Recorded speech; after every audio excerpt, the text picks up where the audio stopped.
Bonjour à tous et bienvenue sur ma chaîne Sandra Kirigami Scrap. Je suis ravie de vous retrouver aujourd'hui afin de pouvoir vous présenter mon bullet journal pour l'année 2021. Avant toute chose, je souhaitais vous remercier de vous être abonné en nombre à ma chaîne. Ça me fait très plaisir et chaud au cœur. Alors, cette année, j'ai jeté mon dévolu sur ce bullet journal, donc qui est dans les tons saumon, rose, vert clair foncé, avec des touches donc cuivrées pour les petites feuilles. Pour cela, donc comme les autres années, j'ai pris donc les crayons à pigment liner, donc qui ont des pointes très très fines et qui sont franchement très agréables à utiliser pour réaliser les différents motifs au sein du bullet journal. Donc voilà, et vous avez l'autre qui est hyper fine et donc ça va du plus fin au plus gros dans la pochette. Donc n'hésitez pas, c'est vraiment top pour réaliser vos différentes créations et pouvoir donc décliner effectivement tout ce qui est précision au niveau des motifs. J'utilise également donc des feutres Fabrico. Donc vous avez d'un côté la pointe assez large et de l'autre côté une pointe beaucoup plus fine. Voilà. Donc là j'ai le vert en modèle 141, donc c'est la couleur kiwi. Et vous avez aussi donc là le Fabrico, c'est le 134, c'est le bubblegum. Voilà.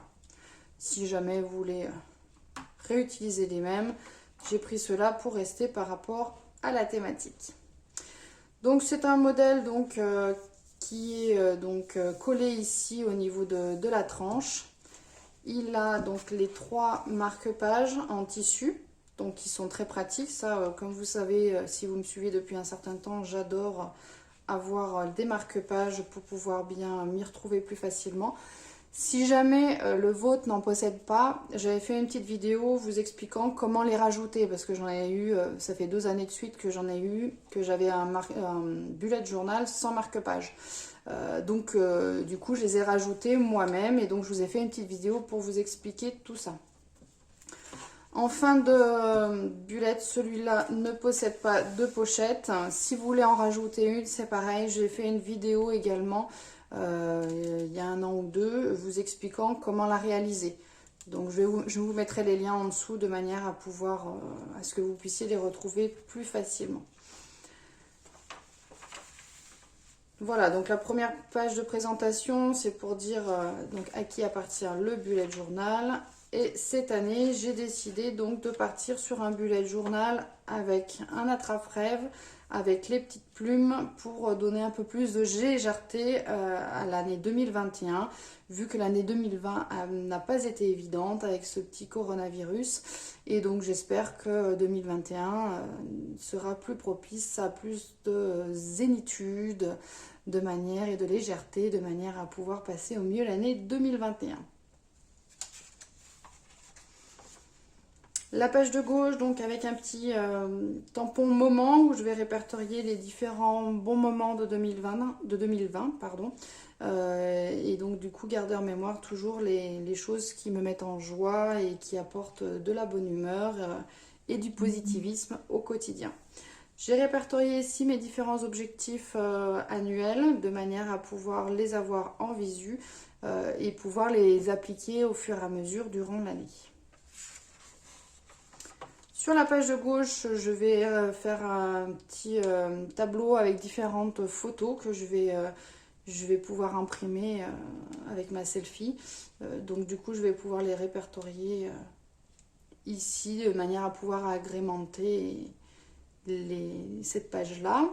Sur la page de gauche, donc, on a une vue d'ensemble sur l'année qui va s'écouler en mettant donc en jaune toutes les vacances scolaires de manière à pouvoir plus facilement s'organiser et me projeter sur l'année à venir.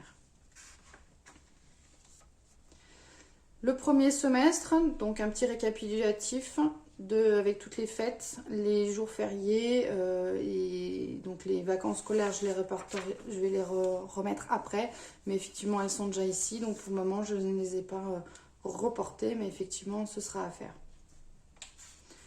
Également le deuxième semestre, ça me permettra effectivement de pouvoir déjà noter les prochaines dates, s'il y a déjà des événements à programmer, des mariages, des anniversaires ou autres, des sorties, des rencontres familiales ou bien entendu si le coronavirus nous permettra, les conditions sanitaires nous permettront de le faire.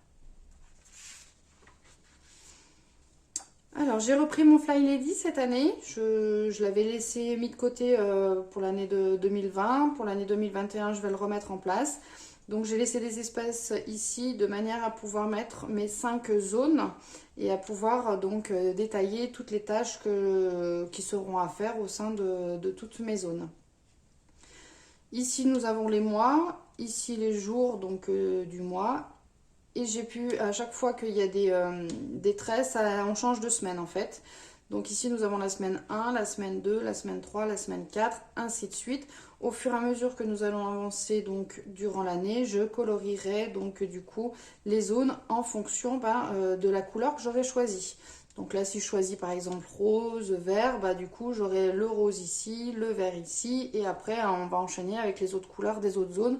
Ça me permettra d'avoir un visuel sur mon avancée, savoir ce que j'ai fait ou pas fait et surtout savoir à quelle zone j'en suis.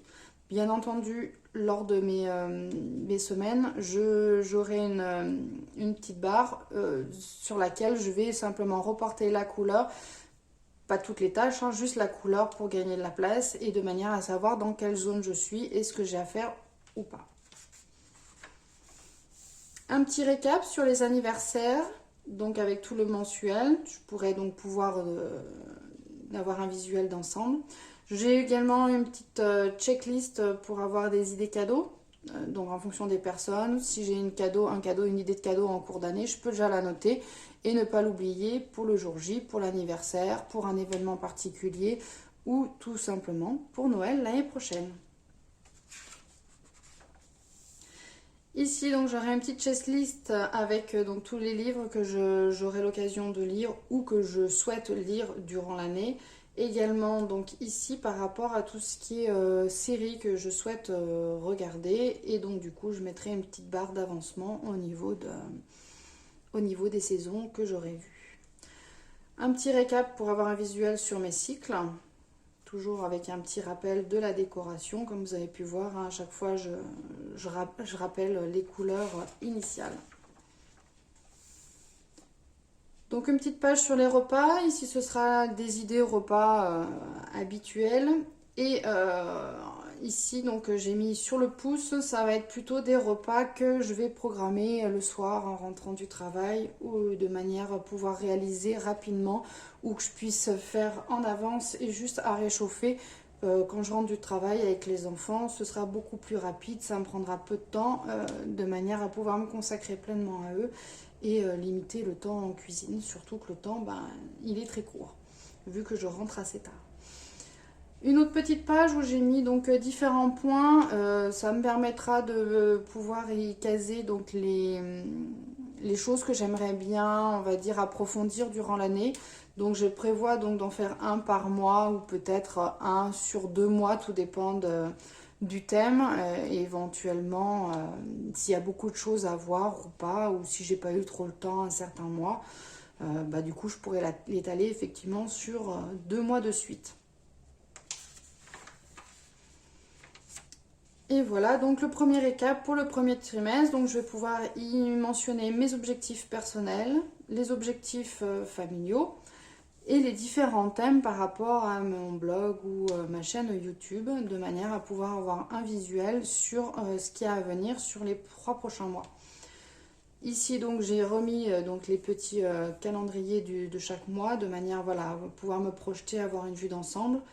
Ici, je vais faire un petit rappel en fonction, donc étoile pour les thèmes, cœur pour les objectifs familiaux et un triangle pour les objectifs perso. Ça me permettra donc de plus facilement m'y retrouver.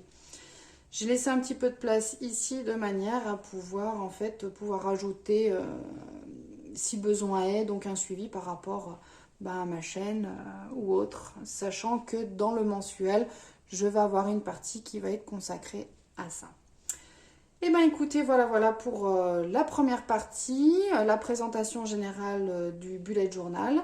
Donc j'espère que celui-ci vous aura plu. N'hésitez pas à mettre un pouce à la vidéo si c'est le cas, de la partager autour de vous et n'hésitez pas à me laisser vos impressions en commentaire de manière à pouvoir me dire ce que vous en pensez, s'il y a des choses que vous faites pareil, différemment, de manière à pouvoir justement échanger et permettre aussi de mon côté de me faire évoluer. Et bien écoutez, je vous souhaite une très belle journée et un bon bullet journal. À bientôt!